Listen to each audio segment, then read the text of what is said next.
오늘도 이 새벽에 하나님께서 우리들의 발걸음을 인도하신 줄로 믿습니다. 우리 각자에게 예비하신 주의 은혜가 풍성하기를 주님의 이름으로 축복합니다. 아멘. 오늘은 다니엘서 1장부터 6장 말씀을 같이 나누겠습니다. 내용이 엄청나게 많습니다. 다 다룰 수가 없고 중요한 부분만 다루려고 합니다. 내용만 설명해도 한 20분 정도 지날 것 같아서요. 내용 설명도 생략하겠습니다. 다니엘이라고 하는 이름이 나오는데요. 우리 오늘 읽은 말씀 보면 1절에 유다 왕 여호야김이 다스린 지 3년이 되는 해. 여호야김 왕이 왕으로서 11년 있었거든요. 3년째 되는 해 바벨론 느부갓네살, 느부갓네살이라고 하는 왕의 이름을 하도 이제 성경에 많이 나오니까 다 기억하시리라고 생각이 듭니다. 그래서 이 느부갓네살이 예루살렘을 공격을 하죠. 그래서 사람들을 많이 잡아갑니다. 사람들을 공격하고 나서 그리고 나서 이제 그 사람들 잡아간 사람들 중에 다니엘이 있습니다. 이때 잡혀갈 때 나이가 한 17살 정도 됩니다. 17살 정도. 그런데 오늘 여기 말씀 보니까 바벨론 왕이 포로들이 됐든 누가 됐든지 간에 똑똑한 아이들 여기 지혜가 있고 용모가 아름답고 흠이 없고 또 학문에 익숙하고 이런 아이들을 데리고 와서 학문과 언어를 가르치게 한 겁니다. 얼마 동안 하게 하냐면 3년 동안 하게 하지요. 그런데 포로로 잡혀온 다니엘이 거기에서 뽑혔습니다. 또 다니엘의 친구 3명도 함께 뽑혔는데 그 사람의 이름은 사드락, 메삭, 아벳느고라고 하는 사람입니다. 다니엘의 이름은 이제 유대 이름이고 다니엘 이름도 바꿔주는데 벨드사살이라고 이름을 바꿔주고요. 새 친구의 이름도 바꿔줘서 이제 그 이름을 갖게 된다 하는 것이죠. 우리 17권의 예레미야서를 두 개가 있는데 하나로 합하면 16권, 어쨌든 17권의 예언서가 있는데요. 그 중에 4권, 이사야, 예레미야, 에스겔, 다니엘을 대선지서라고 합니다. 분량이 많습니다. 또 그분들의 활동하는 시간도 많고요. 우리가 꼭 기억을 해야 될 것은 이 4분의 활동 부대가 다르다는 것을 기억을 해야 됩니다. 그래서 이 다니엘은 포로 시대에 바벨론에서 활동했던 사람입니다. 이사야, 예레미야는 유대에서 활동한 사람이고 선지자고, 에스겔이나 다니엘은 바벨론에서 활동했던 거의 동시대. 이사야는 한참 위에 있는 분이고, 어쨌든 예레미야, 다니엘, 에스겔은 동시대 사람인데 예레미야는 유대에서 활동했던 선지자, 또 에스겔, 다니엘은 바벨론에서 활동했던 선지자다 하는 것을 기억을 해야 됩니다. 이런 내용 속에서 다니엘은요 크게 2개로 구성이 되어 있는데 1장부터 6장은 어떤 역사 이야기입니다. 다니엘에 관련된 개인적인 이야기들, 하나님을 만나는 체험, 이런 것들이 나오고 7장부터 12장은 묵시입니다. 묵시라는 말을 이제 여러분 가끔 듣게 되지요. 묵시라고 하는 말이 뭐냐면 직접적이고 명확한 말이나 행동이 없이 비유나 상징을 통해서 어떤 뜻을 나타내 보이는 것, 이렇게 국어사전에 정의를 해놨습니다. 묵시. 예언서들은 묵시가 많죠. 그러니까 직접적으로 이겁니다 라고 말하지 않고 어떤 환상이나 또 어떤 이야기나 상징이나 비유나 이런 것들을 들어가지고 이야기하죠. 다니엘서에서도 그런 묵시적인 그런 내용들이 꽤 많이 나오는데 7장부터 12장에서 이제 그런 내용들이 또 많이 나오게 된다 하는 것을 기억하면 되겠습니다. 이런 내용 속에서 오늘 같이 나눌 말씀, 우리에게 주시는 교훈 몇 가지를 좀 살펴보겠습니다. 우리 1장 17절 말씀 다 같이 읽어보죠. 1장 17절 다 같이 함께 읽어보겠습니다. 시작. 하나님이 이 네 소년에게 학문을 주시고 모든 서적을 깨닫게 하시고 지혜를 주셨으니 다니엘은 또 모든 환상과 꿈을 깨달아 알더라. 2장 20절 말씀 23절까지 한번 또 읽어보겠습니다. 2장 20절 다 같이 읽어보죠. 시작. 다니엘이 말하여 이르되 영원부터 영원까지 하나님의 이름을 찬송할 것은 지혜와 능력이 그에게 있음이로다. 그는 때와 계절을 바꾸시며 왕들을 패하시고 왕들을 세우시며 지혜자에게 지혜를 주시고 총명한 자에게 지식을 주시는도다. 그는 깊고 은밀한 일을 나타내시고 어두운 데 있는 것을 아시며 또 빛이 그와 함께 있도다. 나의 조상들의 하나님이여 주께서 이제 내게 지혜와 능력을 주시고 우리가 주께 구한 것을 내게 알게 하셨사오니 내가 주께 감사하고 주를 찬양하나이다. 곧 주께서 왕의 그 일을 내게 보이셨나이다 하니라. 아멘. 다니엘이 발탁이 되거든요. 느부갓네살 왕에게 발탁이 돼서 활동을 합니다. 여러분이 다니엘은 어릴 때 발탁이 돼서 바벨론, 또 바벨론을 무너뜨린 페르시아에 거치면서 약 69년 동안 활동을 합니다. 오랜 기간 동안 활동을 하죠. 그런데 그 모든 지혜와 능력을 얻고 활동을 하게 되는데요, 특별히 다니엘은 하나님께서 꿈을 깨닫게 하고 환상을 깨닫게 하는 그런 능력도 하나님이 주십니다. 여기에 대해서 다니엘은 이 모든 지혜와 능력이 다 하나님께 속해 있다. 지혜와 능력 하나님이 주시는 것이다 라고 고백을 하고 있습니다. 여러분, 하나님은 전지하신 하나님이시죠. 전능하신 하나님이십니다. 영어로 전지하다 하는 말이 있고 하는 말을 옴니사이언스라고 합니다. 전능하다, 옴니포텐스라고 하거든요. 모든 것을 할 수 있는 능력이 있다. 모든 것을 아시고 계획하시고 진행해 나가시는 분이 하나님이시다 말씀하고 있습니다. 여러분, 하나님은 솔로몬에게 지혜를 주셨죠. 왕이 됐을 때 이스라엘 백성들을 인도하기 위해서 하나님 앞에 1000번 제단을 쌓으면서 예배를 드리면서 하나님 앞에 지혜를 달라고 간절히 구합니다. 그랬더니 하나님께서 그것이 마음에 들었어요. 너 자신을 위해서 부귀와 명예를 구하지도 않고 자신을 위해서 원수가 죽기를 구하지도 않고 백성들을 잘 이끌어가기 위해서 지혜를 구하는 모습이 너무 하나님 마음에 들다고 말씀하시면서 그 기도대로 1000번 제단을 쌓았으면서 기도한 대로 지혜를 주시죠. 거기에 또한 부귀와 권세를 더하여 주십니다. 성경은 철저하게 지혜, 능력 이런 것들은 하나님께 속한 것이고 하나님께서 주시는 것이라고 말씀을 하고 있습니다. 따라서 오늘 이 시간 다니엘서의 말씀도 그렇고 성경에 나와 있는 수많은 지혜서의 말씀도 그렇고, 여러분, 지혜는 하나님께 속하는 것이다 라고 생각을 하고 믿음으로 하나님 앞에 지혜를 구하는, 늘 지혜를 구함으로 살아가는 저와 여러분이 될 수 있기를 주님의 이름으로 축복합니다. 그래서 야고보서 1장 5절 말씀 보면 누구든지 지혜가 부족하거든 후히 주시고 꾸짖지 아니하시는 하나님께 구하라. 그러면 주신다고 주시리라, 이렇게 말씀을 하고 있습니다. 혹시 하나님 앞에 어떤 지혜를 구하기를 원하십니까? 어떤 문제가 있습니까? 이 시간 하나님께서 깨닫게 하시고 알게 하시고 지혜 주시기를, 또 사모하는 마음 주시기를 주님의 이름으로 축복합니다. 두 번째로 볼 말씀은요, 우리 2장 46절 말씀입니다. 여러분 쭉 한번 1장부터 6절까지 쭉 읽어보십시오. 워낙 귀한 말씀들이 많은데요, 2장 46절 말씀, 47절 말씀 다 같이 읽어보겠습니다. 시작. 이에 느부갓네살 왕이 엎드려 다니엘에게 절하고 명하여 예물과 향품을 그에게 주게 하니라. 왕이 대답하여 다니엘에게 이르되 너희 하나님은 참으로 모든 신들의 신이시요 모든 왕의 주제시로다.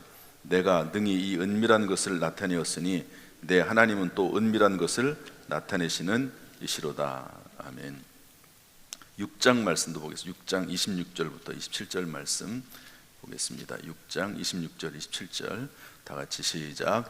내가 이제 조서를 내리노라. 내 나라 관할 아래에 있는 사람들은 다 다니엘의 하나님 앞에서 떨며 두려워할지니 그는 살아계시는 하나님이시요 영원히 변하지 않으실 이시며 그의 나라는 멸망하지 아니할 것이요 그의 권세는 무궁할 것이며 그는 구원도 하시며 건져내기도 하시며 하늘에서든지 땅에서든지 이적과 기사를 행하시는 이로써 다니엘을 구원하여 사자의 입에서 벗어나게 하셨음이라 하였더라. 아멘. 이 두 말은요, 누가 한 말이냐면 왕이 한 말입니다. 첫 번째는 바벨론의 느부갓네살 왕이 한 말이고, 두 번째는 페르시아의 다리오 왕이 한 말입니다. 첫 번째 말은 이 느부갓네살 왕이 꿈을 꾸는데 큰 신상의 꿈을 꾸지요. 머리는 금으로 되어 있고 팔과 가슴은 은으로 되어 있고 또 종아리는 배와 넓적다리는 노수로 되어 있고 종아리는 철과 또 발가락은 진흙으로 되어 있고 뭐 이런 내용들, 이런 꿈을 꾸는데요, 도저히 이 꿈을 해석할 수가 없어요. 그런데 이 꿈이 너무너무 확실하고 너무너무 인상 깊고 그래서 잊혀지질 않아 가지고 바벨론에 있는 모든 지혜로운 사람들을 다 불러다가 꿈을 해석해라 그렇게 얘기를 하는데, 왕이 좀 짓궂지요. 꿈 얘기를 안 해줘요. 그리고 꿈이 무엇인지를 마치고 그리고 해석을 해라. 알 수 있는 사람이 누가 있겠습니까? 그런데 그런 요청을 하고 다 죽이려고 하는데, 그때 그 지혜자 속에 속한 사람이 다니엘과 또 사드락 메삭 아벳느고도 속해 있거든요. 그런데 다니엘이 이 꿈을 알려주고 꿈에 대한 해석을 해줍니다. 그때 느부갓네살 왕이 참 이런 46절 보면, 이에 느부갓네살 왕이 엎드려 다니엘에게 절하고, 여러분 이게 상상이 안 되는 얘기입니다. 사실은 지금의 대통령하고도 그 당시에 하나의 제국을 다스리는 왕하고는 비교가 안 되거든요. 그런데 한 제국의 왕이, 더구나 다니엘은 똑똑하긴 하지만 포로입니다. 물론 지금은 발탁돼서 고위 관료로 일하고 있긴 하지만, 어쨌든 왕과 신하의 그 차이는 하늘과 땅의 차이라고 할 수 있습니다. 그런데 느부갓네살 왕이 엎드려서 다니엘에게 절하고 예물과 향품을 주고 하나님의 이름을 높입니다. 하나님은 참으로 모든 신들의 신이시요 왕들의 주제시로다. 이 은밀한 일을 알게 하시고 해석까지 하신다라고 하면서 다니엘을 높일 뿐만 아니라 하나님을 높이는 것을 볼 수가 있습니다. 6장으로 넘어가면, 이때는 이제 이 바벨론이 무너지고 페르시아가 일어나는데, 그 페르시아의 왕이 다리오 왕입니다. 그 다리오 왕이 이때는 이제 다니엘이 더 높은 고위 공직에 올라가게 되죠. 120개 되는 도, 우리는 도가 몇 개가 있습니까? 충청도, 전라도, 뭐 전라남도, 전라북도, 뭐 이 정도의 어떤 그런 경상도, 이래서 한 몇 개 정도가 있지 않습니까? 그런데 이 당시에 이 제국에는 120개의 도가 있습니다. 그 120개의 도가 워낙 크니까 그 120개의 도를 3명의 총리가 맡게 하고, 그 3명의 총리 중에서 으뜸으로 다윗을 삼아서 이 제국을 통치하고 있는 거거든요. 그런데 포로된 사람이 출신이 그런 높은 자리에 있으니까 얼마나 시기가 많겠습니까? 그래가지고 오직 왕에게만 절하게 하고 뭐 그런 제도를 만들게 해가지고요, 다니엘이 하나님에게 절하고 하나님에게 기도하니까 이것을 근거로 해서 사자굴에 던져놓게 하는 그런 일들이 있지 않습니까? 이때 다니엘이 그럼에도 불구하고 하나님 앞에 기도합니다. 사자굴에 던져놓죠. 그런데 그 사자굴에서 살아나게 되고, 그리고 나서 했던 말이 아까 읽었던 6장 26절의 말씀입니다. 똑같은 내용이죠. 하나님은 살아계신 하나님이시고 오직 유일하신 하나님이시고, 이런 하나님에 대한 이야기를 쭉 하게 되는 것이죠. 이런 말씀을 통해서 우리가 알 수 있는 교훈은 뭐냐면요, 하나님은 절대적인 위기에서도 하나님의 사람을 건지시는 분이시다 하는 것을 알 수가 있습니다. 모든 지혜자들을 다 죽이려고 할 때 하나님께서는 다니엘에게 지혜를 주셔서 깨닫게 하셔서 환상을 보게 하시고 꿈을 해석하게 하시는 거죠. 사자굴에서 던짐을 받았음에도 불구하고 하나님의 사람을 건드시는 분이 바로 하나님이심을 알려주고 있습니다. 성경은 철저하게 하나님의 사람들을 하나님께서 구하시고 이끌어 가시는 것을 볼 수 있습니다. 이때 다니엘은요, 믿음의 동지와 함께 기도했고 변함없는 기도와 감사를 하나님 앞에 드렸습니다. 이 삶 자체가 그렇습니다.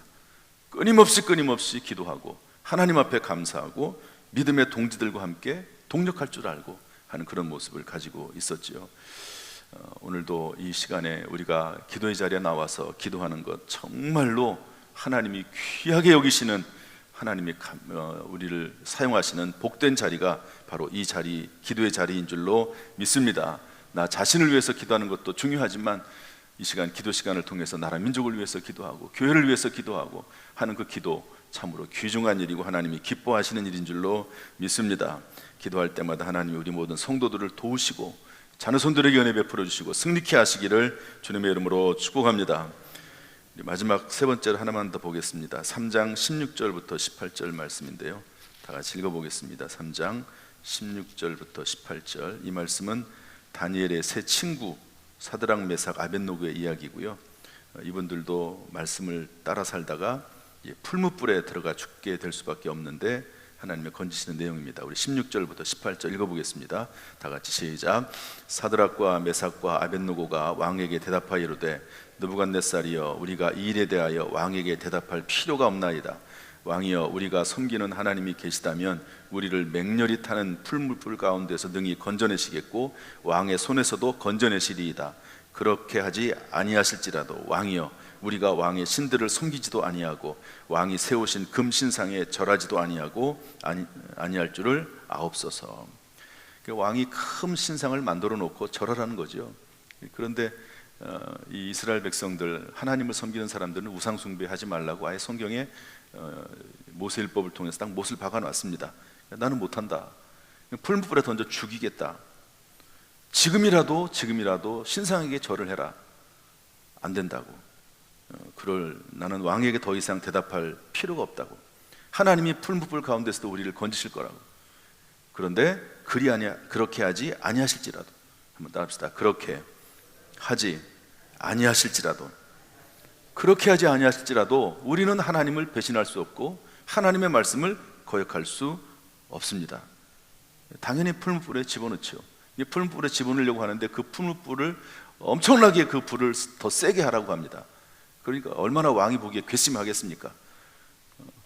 그렇게 집어넣는데, 분명히 세 사람을 집어넣는데 네 사람이 불 가운데 있다고 성경은 기록을 하고 있습니다. 25절 보면, 우리 25절도 읽어볼까요? 3장 25절 말씀 다 같이 읽어보겠습니다. 다 같이 시작. 왕이 또 말하여 이르되 내가 보니 결박되지 아니한 네 사람이 불 가운데로 다니는데 상하지도 아니하였고 그 넷째 모양은 신들의 아들과 같도다 하고.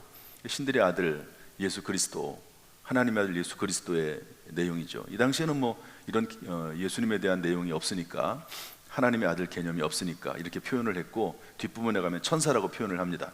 그러나 이것은 구약시대에 나타난 예수 그리스도, 창세기부터 활동하신 예수 그리스도, 말씀으로 활동하신 예수 그리스도, 그분에 대한 이야기라고 볼 수 있습니다.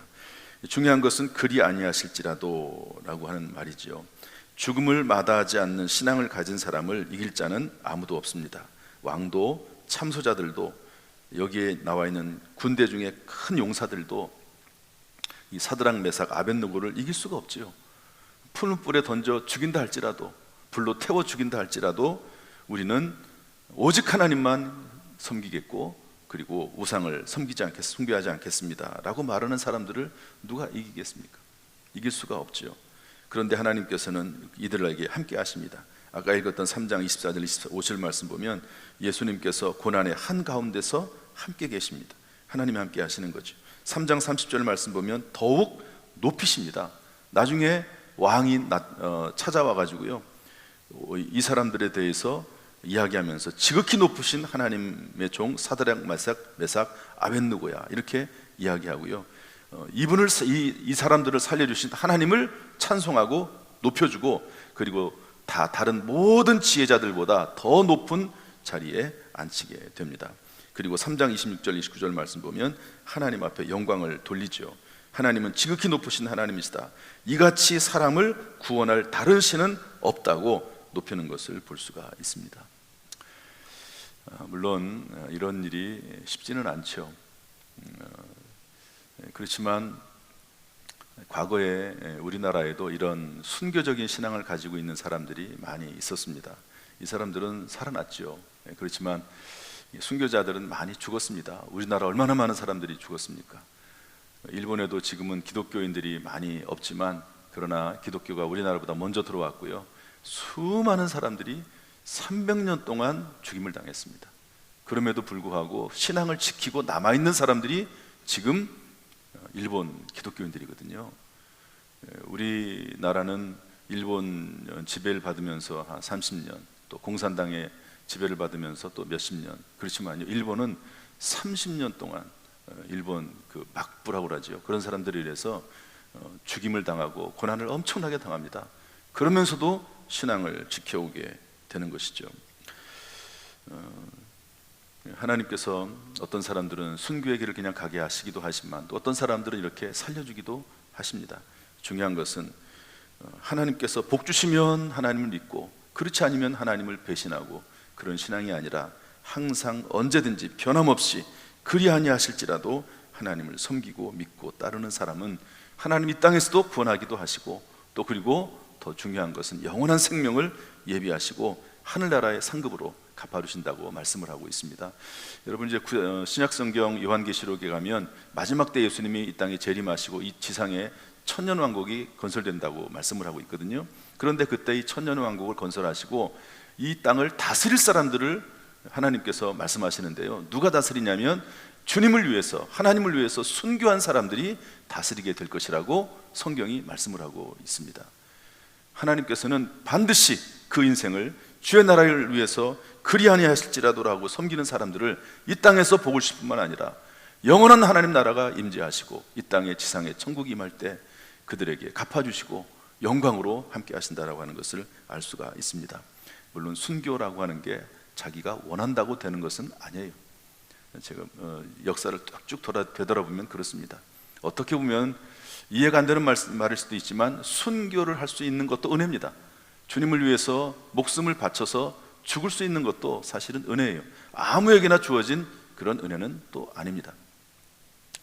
우리가 그리 아니하실지라도 이런 믿음으로 살아가는 저와 여러분 될 수 있기를 주님의 이름으로 축복합니다.